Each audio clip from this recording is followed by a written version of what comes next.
You need to know how many left-handers you have in your class, in your setting, in your school, because if you don't, how are you going to give them the best opportunities, the appropriate number of resources, for example? It's only going to be a real benefit if the teachers are trained so they can help the children, that there is different letter formation for the left-hander. For example, in the lowercase, there's lowercase t or f, and it's about doing the crossings of the letters. As right-handers, we cross from left to right. The left-hander much more naturally would cross from right to left, and give them good self-confidence, which is obviously what we want our children to have, and to help them thrive, which is what we're aiming for, really.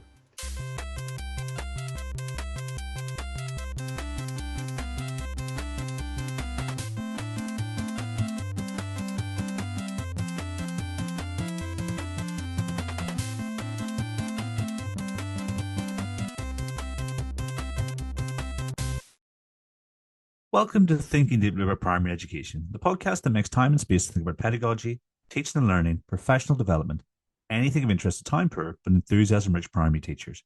This week, I'm joined by Mark Stewart, a contributor to the writing framework and someone who has expertise in the field of left-handed writing, and the challenges, difficulties that can pose for left-handed writers, particularly those of a young age. Mark, welcome to the podcast. Lovely to have you here today. Thank you, Kieran. Good to be here. We're going to explore left-handed writing, or left-handed writers. I don't know how best to describe it, but essentially the plight of the left-handed writer, and what the writing framework published in July 25 sort of might mean for the students coming through our schools. But I thought, Mark, we'd start with a bit about who you are and how you got here today. Okay. I think I might surprise some people talking about the subject of left-handedness, because actually I'm right-handed, as is my wife and eldest son, but our youngest son is completely left-sided. So he's left eye dominant, left hand and left foot, really well coordinated. And my wife, by the by, is an ex-primary teacher. I met her, she was teaching in the East End of London. And when Robert came along, we thought, help. Nobody on my side of the family is left-handed at all. There was only my father-in-law who was left-handed, but he'd been forced to write right-handed, which they used to do in those days, certainly in this country. And it was looking for a pair of scissors for him, and this would have been about 35 years ago.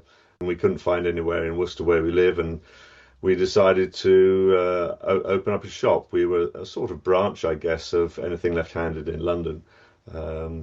So we opened up, and we were getting quite a lot of children and parents coming in with issues with their children. They were having trouble with their handwriting, with cutting out. And I said to my wife, when you were doing your teacher training, did you have any guidance on helping left-handed children?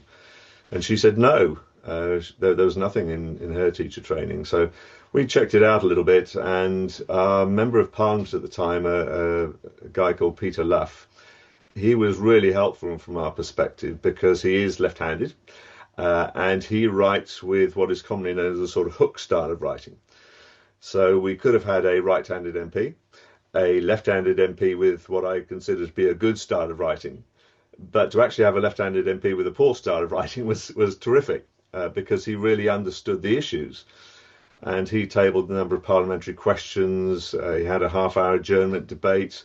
We ended up having a meeting with the chief executive of the teacher training agency at the time, who admitted that it was not part of teacher training, and she suggested that we produce a training video, which we did back in 1999 on VHS, as it was at the time.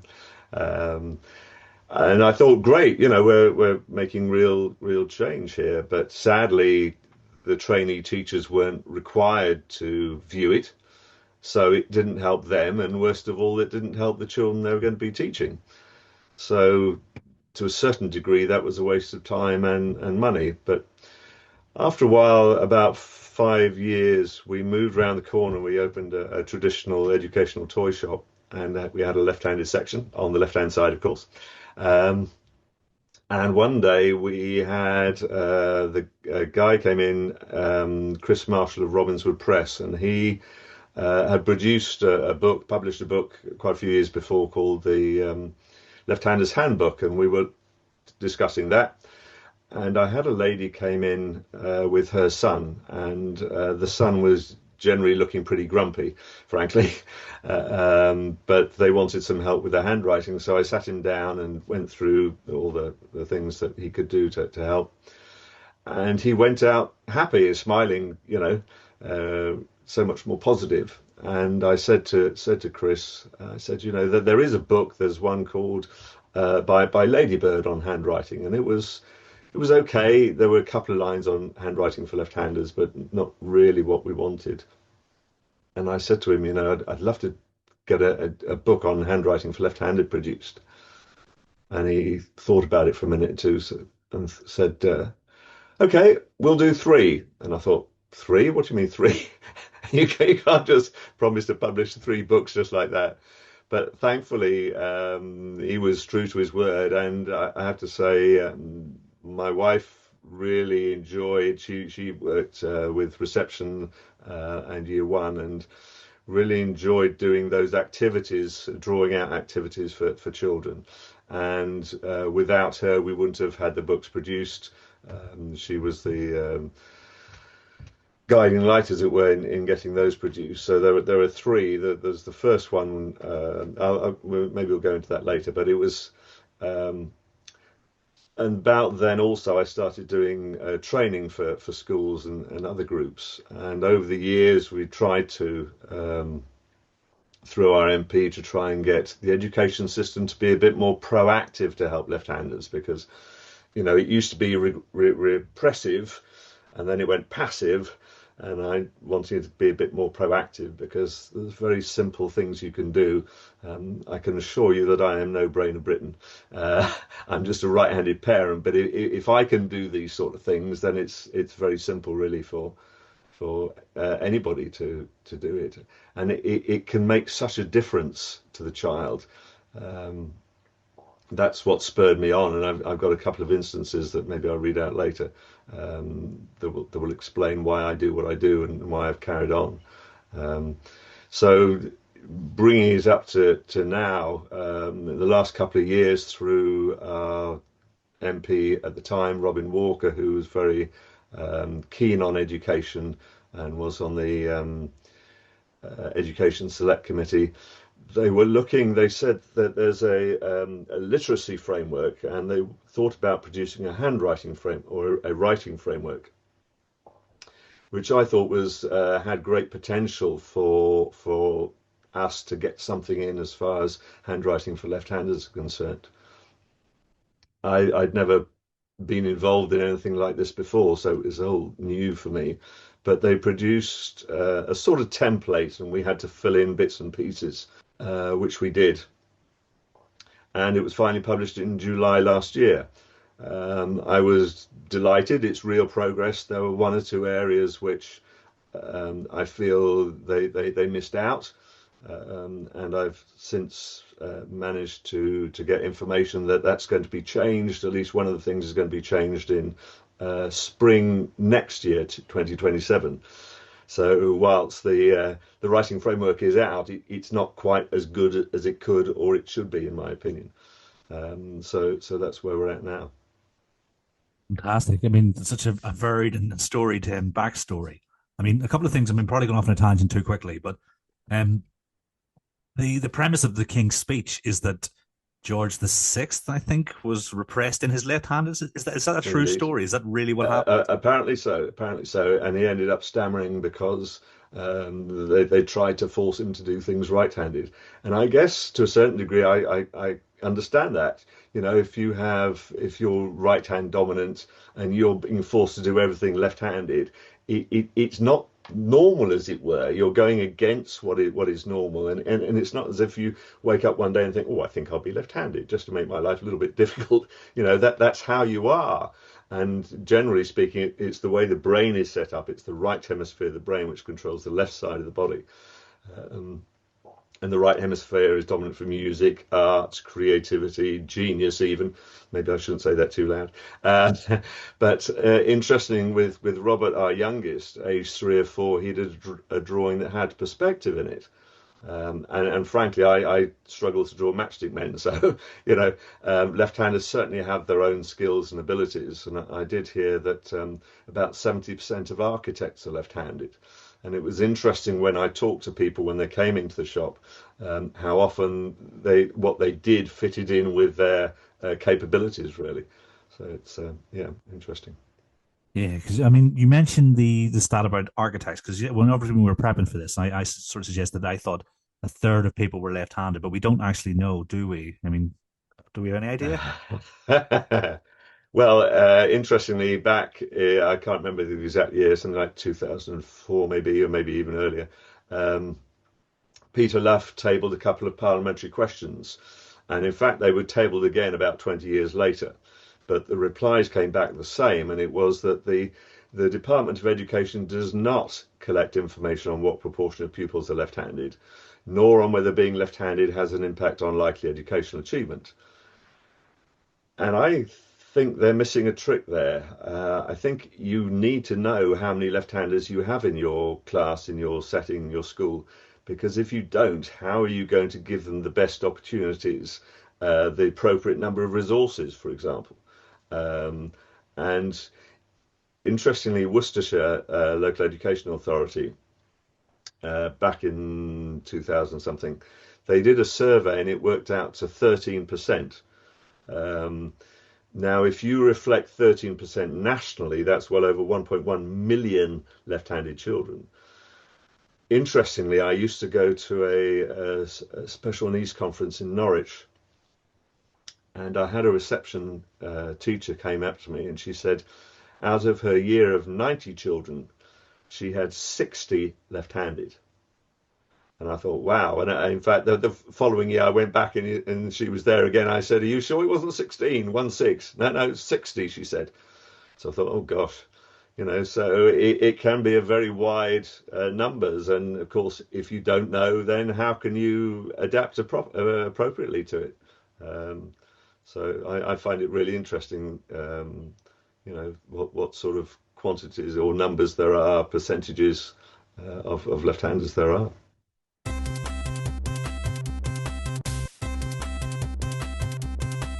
I mean, I'm far from an expert on left-handedness, which is why obviously why I've brought yourself into there.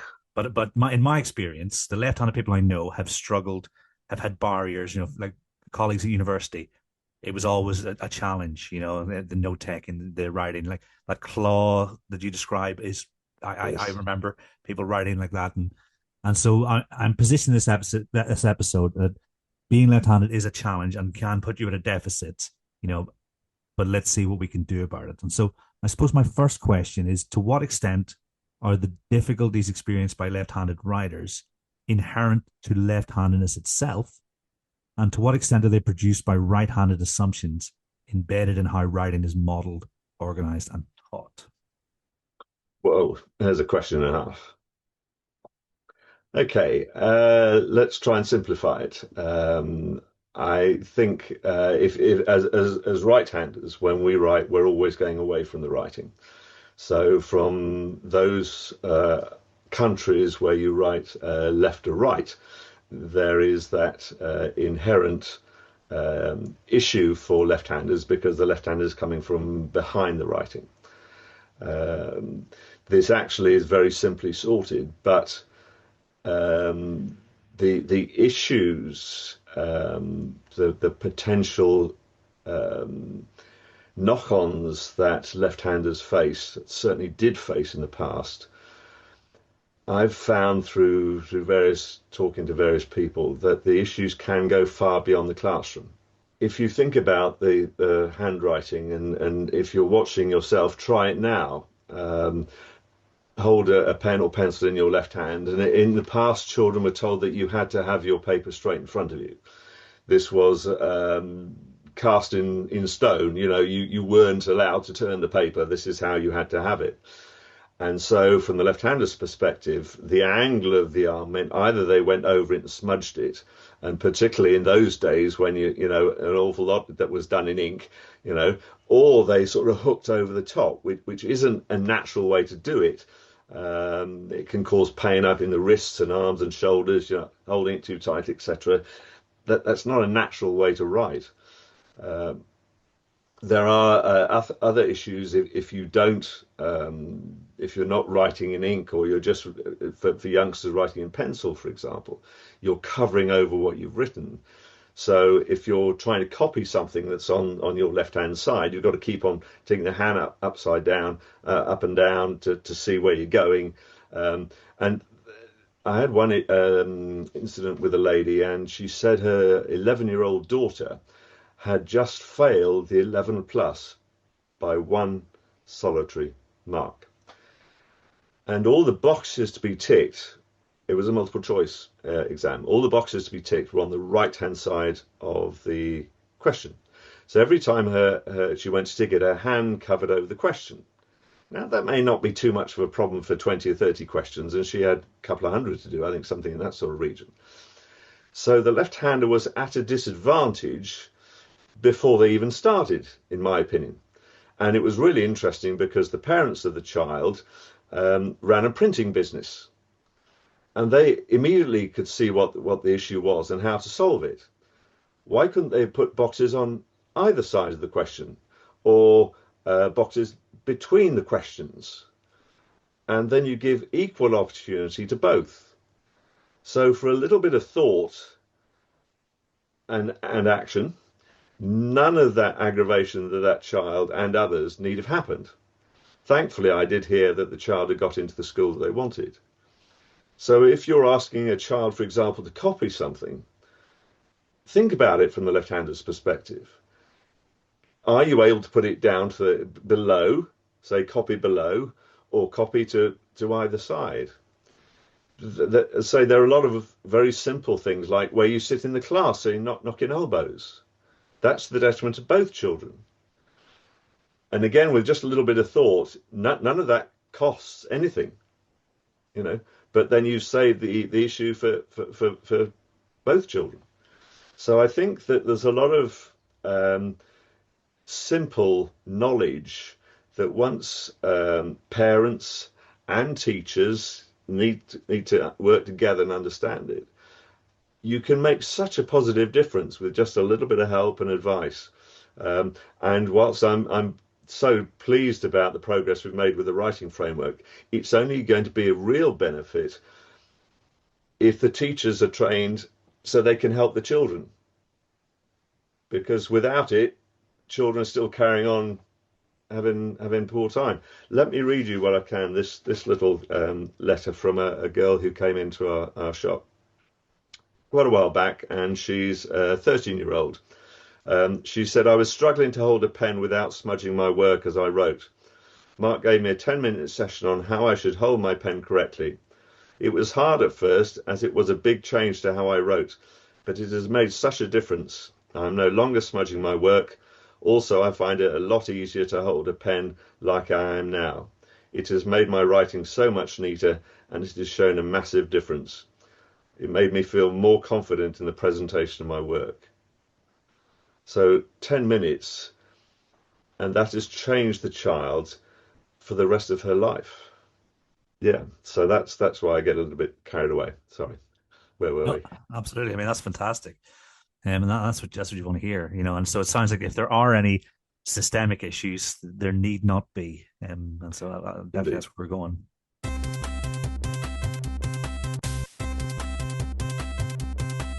We mentioned that the sitting in the tables, like having a left hander when you're writing on the outside of the table, so to speak. I was thinking about that teacher with 60 left-handers across the year group.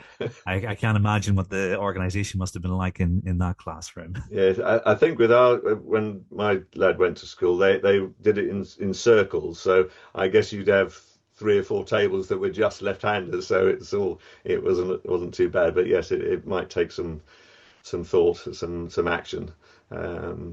But one would like to think that teachers would be considering left-handed children at the start of the start of the term, so making sure who's there. But this is one of the issues that we've heard over the years, that when children have gone to school, that um, the teacher hasn't been made aware that the child is left-handed. So teachers on the back foot to a certain degree before they start, which isn't really helpful. So getting numbers or getting parents to tell, or having it part of a sort of little questionnaire before the child starts school: is your child left-handed? But it's quite interesting if you think about left-handers, and this hopefully will be a bit of fun. Um, in my training and on the downloadable and the in-person, I do some laterality questions, because I think it's quite important to appreciate that actually we may be a little more left-handed than we consider. I mean, I would consider myself right-handed. I'm male, I'm white, I'm follically disadvantaged, snap, but I'm right-handed. Um, so if you want to join along, and anybody else watching, so if you join your hands together, and which thumb is on the top? That's The, your right, is the it? right hand thumb, yeah. Yeah. Well, it's my left. I'm thinking, really? Okay. If you fold your arms, which arm is on the top? And again, it's my left. Yeah, left for me And that time. yeah, and there's there are about 10 of them, and one's to do with the eye. So if you're looking to a kaleidoscope, which eye would you use to put it through? And I would go to my right. Um, And so there's a variety of handedness issues, which foot. Robert, for example, wouldn't have been able to kick a football with his right foot because he was so dominantly left-handed. He'd fall left-sided. He'd fall flat in his bottom. But the eye is quite an interesting one, and I think it's quite important to know, not as far as handwriting is concerned necessarily, but generally, because um, if, for example, you have a child who is right eye dominant but left-handed, that's called cross-lateral. And the child may end up being a little bit clumsy or not too well coordinated. So if you've got a child who is like that, for example, you've got to appreciate, okay, well, if they are a bit clumsy, that's not necessarily their fault. That's the way that the hand and the eye are working together, or not coordinating together. So, for example, in PE, that sort of thing, it's quite useful to know. The other thing that's useful to know, I think, as well, is that um, if you're thinking about whether a child is right or left-handed or not, you're trying to find out, you need to disregard double-handed activities. And the reason I say that is because one of the ways we found out about Robert was we put him in the high chair, put a spoon in his right hand, and move it straight to his left. Okay. Now, eating with a knife and fork is a double-handed activity, and as a right-hander, I would guess that you put the knife in the right hand, and then used your fork. Yeah. But as children, as young children, we put the food to our mouth with our right hand, and we're then told to change. No, you're not going to do that. So you've got to try and put the food to your mouth with the left hand if you can find it, but cut with the dominant hand. So again, thinking in school time, batting at cricket, for example, that's a double-handed activity. But you can bat at cricket right-handed without using your right hand, if you have to, because actually it's the left arm that does the main work in controlling. So it's worth looking at which hand, which eye, which foot dominant they are, which can give you that greater understanding and thinking about what you do and how you do it, more importantly. This is fascinating because I mean, I was my youngest was at archery. He's 8. He was at archery, and the person said, "Oh, he was left-eyed but right-handed." And I was like, "Oh, I've never heard of this." And then you mentioned it. He's very clumsy, and Ah. I am also very clumsy. But people have blamed me as if the clumsiness is my fault, and it sounds like I've had a whole lifetime of trauma that really could have been explained by the fact that because when I eat, I have to in proper company have to force myself to eat the proper use my knife and fork the proper way. But my preference is always Ah. for fork right hand. So Right. Well, what yeah. you're wanting to do is what you've done from birth, which is putting the food to your mouth with your dominant hand. Robert used to struggle to begin with, because what he'd do, he'd put the knife on the fork, on the food, and then sort of tear with a fork. But he was relatively happy doing that because he was then putting the food to his mouth with his dominant hand. I think in the States, for example, what they do is they cut with the dominant hand, put the knife down, then get the fork, and then carry on putting to their dominant hand. Um, and interesting you talk about archery because we went to Centre Parks one year and Rob wanted to do some archery, and the first thing that they asked was, "Are any of you left-handed?" So they'd really got it sussed. Um, but it's these sort of things that, I wouldn't have given a second thought to until Rob came along, because as right-handers we don't. We take it all for granted, frankly. Everything's designed for us. We don't really have to think about it at all. Um, but I think you can make such a positive difference for a left-handed child that it's worth spending a bit of time and effort and action to really make that difference. Yeah, absolutely.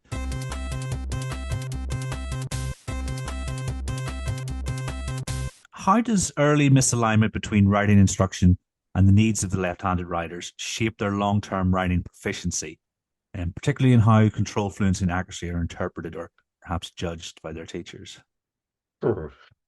Another whopper. Okay. What I think I'd say about that is in the early years, children tend to use pencil. And there's a focus on letter formation, obviously. And interesting as a by to this letter formation, one of the issues that is not shown currently in the writing framework, which I put in twice actually, but which since I have been advised will be put in, that there is different letter formation for the left-hander. For example, in the lowercase, there's lowercase t or f, and it's about doing the crossings of the letters. As right-handers, we cross from left to right. The left-hander much more naturally would cross from right to left. And so you're looking at letter formation, looking at pencil, and the writing, how it looks improves, one would like to think, and parents and teachers say, great, fine, let's move on, and we're doing other things, and it becomes less of a focus. What we've found over the years is that teachers and parents look at what is produced, not the how it's produced, and the how is absolutely critical for the left-hander. Because if you don't get a good technique, then you end up with all those issues. We were talking about the copying, smudging, finger spacing, messy hands, particularly the likes of you're using maybe a whiteboard, that type of thing. And it's what I've found over the years also, with that lady, the young lady I was telling you about.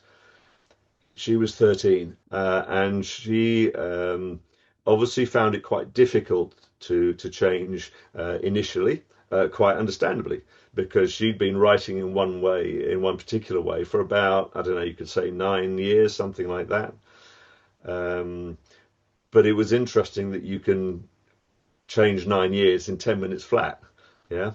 So, and it's a matter, I think, well, let's put it this way. It wasn't until Rob was about 7 or 8 that he could really understand what he was meant to do and put it into practice as well.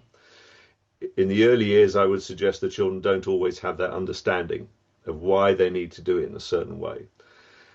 But it's about, I think, looking for that light bulb moment where the child can appreciate, gosh, yes, okay, the way I'm writing at the moment, and you can make an issue to solve it.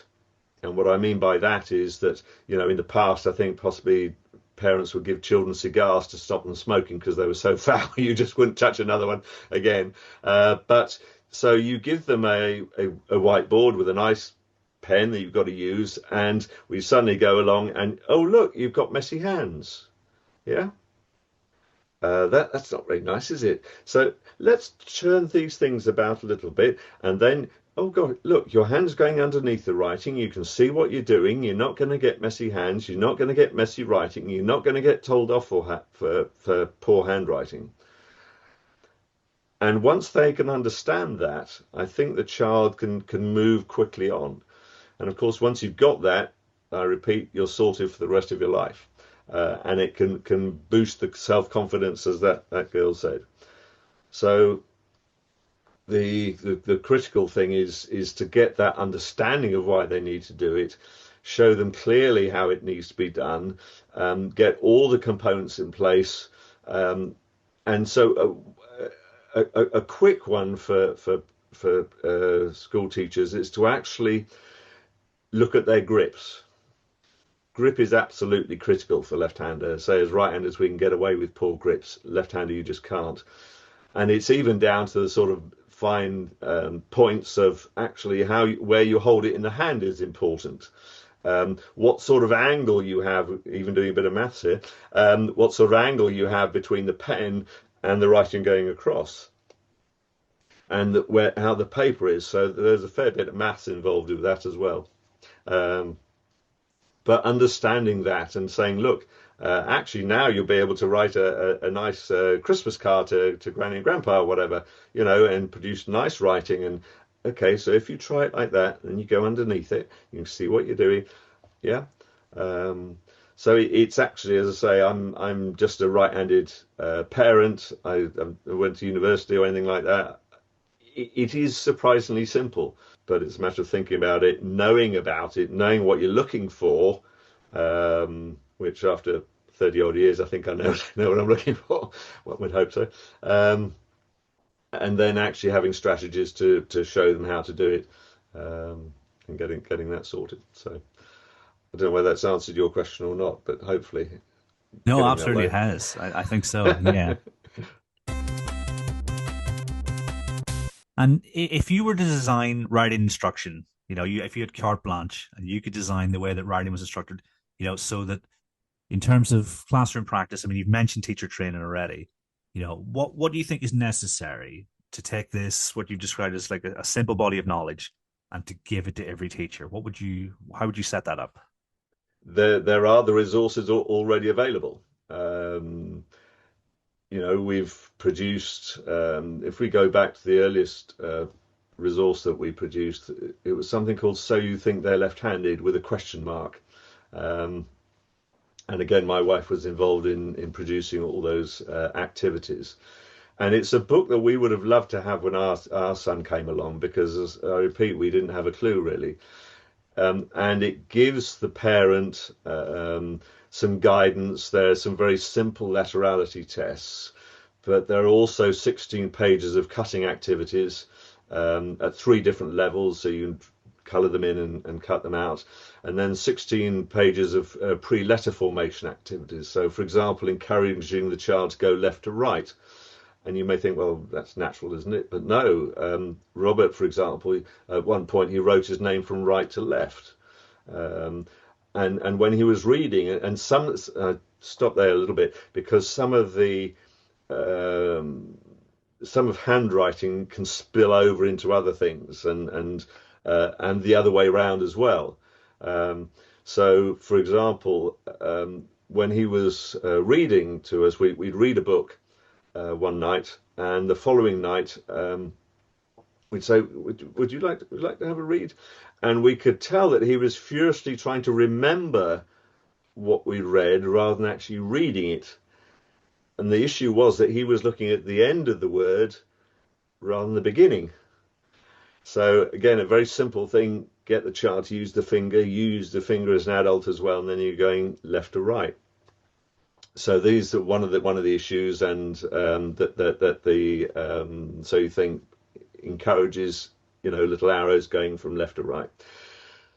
Then, if you're looking a bit older, we're looking at the left-hand writing skills set of books. Book 1 starts off doing lowercase and numbers, and we've put in instructions on how to get a good handwriting technique. So there are a couple of icons and say the instructions. Book 2 goes on to the repeats lowercase, then goes on to the letter joins and capital letter formation. And then book 3 is for a child who's got their letter formation sorted but not their technique. So it's called Successful Smudge-Free Writing. And we thought, and we didn't put specific ages on them because obviously children at various levels, And the book three is for a child who's got their letter formation sorted but not their technique, and it's got some sort of fun, interesting activities to do, writing a list, a menu, personal fact file. There's a bit about Samuel Morse and code. There's a bit about writing how the Egyptians wrote and that sort of thing. So it's interesting activities rather than writing a name again 50 times like some of us may have to do did at school. Um, and there is a school's version of that, which is fully photocopyable. It's all three in one school version. So you've got that. So those are the practical resources. We've got one or two other bits and pieces. There's a couple of posters we've produced, a couple of little stickers, just to help sort out that guidance. Um, and then, as far as the training is concerned, which is what I think is so critical, is that I do in-person training. We produced a new training video rather than the VHS version. So that's downloadable, interactive, and it's we've put places where you can stop, you do the laterality questions, and you can pause it and discuss things, and you can carry on, and that's been CPD accredited. Um, so yes, and as I say, there's the in-person stuff. So you can get the knowledge in various ways, but I would certainly encourage teachers to be active about it. The other thing that we mentioned that I think is quite useful is to have a specific teacher at the school who is a point of contact for the left-handers, whether they be a left-handed teacher themselves. Um, Interestingly, when I do my in-person training, I feel a real imposter to a certain degree because there are often left-handed teachers there. But so often they actually tend to reinforce what I say, which is obviously very helpful. And I think it makes you appreciate, gosh, my colleagues really had a tough time and they're struggling. But one thing I have in the past done, where a parent and child has come in and the parent has poor handwriting, what I say to the child is, look, if you practice this, you're going to get better handwriting than the daddy he's got, you know. And actually, you can make it a really nice, I think, a really nice parent and child thing to do. So you're both practicing, and maybe a right-handed teacher can say, look, gosh, right left-handed, that's a special thing to do. Let's see if we can do it together, I'll work out how we can do it, and you know. There are ways of doing it that can make the child feel rather better about themselves and give them good self-confidence, which is obviously what we want our children to have and to help them thrive, which is what we're aiming for, really. I'll make sure that there's a full list of links in the newsletter this week on Monday, but also some preliminary links in the show notes of this podcast. So anyone who's listening right now can sort of follow that rabbit hole. Would a first summary be that follow the guidance in the writing framework, but think about what the implications are for the left hand for instruction for left-handed writers? Would that be a fair summary of where the ideal situation for teachers? Obviously, you need to upskill yourself, and schools need to upskill their teachers. But it's the same guidance from the framework, but it will be different for a left-handed writer. Is that fair? Yes, pretty fair, pretty fair. Um, Bear in mind that the writing framework isn't the whole thing yet. Um, there are some images in that, some modeling images, which I'm not happy about, which hopefully will be changed again by spring 2027.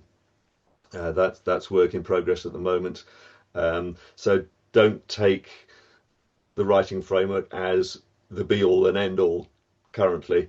And it's to a certain degree, as far as the left-hander side is concerned, there's quite a lot below it or around it that needs to be understood and appreciated and put into action. So yeah, that's where we're at the moment. I would like to finish if we got a half tick to on one further letter that I received that I think is worth hearing. So if I can do that now, right? Yeah, of course. Put glasses on. So this is from a lady called Margot, and it's a note to say thank you. Last month I popped into your shop to ask about pens. She was about mid-70s, something in that sort of age. Whilst trying them, you suggested ways I might help myself by adjusting angle of paper, my arm position, etc. On return home, I set about practicing, and in a short time had filled a page with a much improved script. I was feeling rather pleased with myself, but then became unexpectedly overwhelmed emotionally, as memories of childhood struggles were triggered. Messy handwriting, ashamed of scruffy exercise books, quietly envious of the so neat and tidy scripts of classmates. Then what really got to me was that my quiet struggle need not have been. I realised that in all my years you are the very first person who has sat me down with pen and paper to help me understand why handwriting could be a challenge and how simple techniques could help.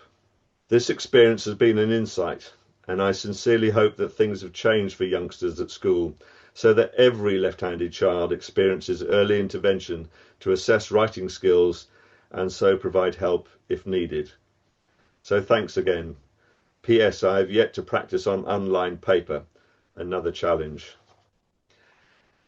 That gets me every time, I have to say. But simple things like using lined paper can be really helpful for the left-hander as well. On a small point there, but whoa, that blew my mind a bit. So Yeah, yeah, massive thank you to Margot for sharing because yes, it make shows you that change. what happens and what doesn't need to happen. So I think that's huge. So and hopefully it starts with a bit of awareness, and then following that thread until you're in the position where you can provide that high quality instruction for your Definitely. left-handed writers. Well, it's been lovely chatting with you. And I think the word Thank you, left Kieran. gets used in the framework 15 times. And I think most of those are to do with left-handedness. So definitely, a good starting point for people to go to. I'll make sure you're well signposted in the resources that accompany this podcast. But I'm going off it because I feel like I've had a lifetime of trauma about being called out for my clumsiness. But if genius is associated with different hemispheres, I'm going to go and find out about He'll this to take see maybe there's that. some untapped genius in my subconscious that I haven't yet found. All rather sinister. As But all I said to say thank you very Latin much for for left is joining me. sinister. So yeah, it's a pleasure, Kieran. It's a pleasure. Thank you. And everyone at home, until next time, thanks for listening.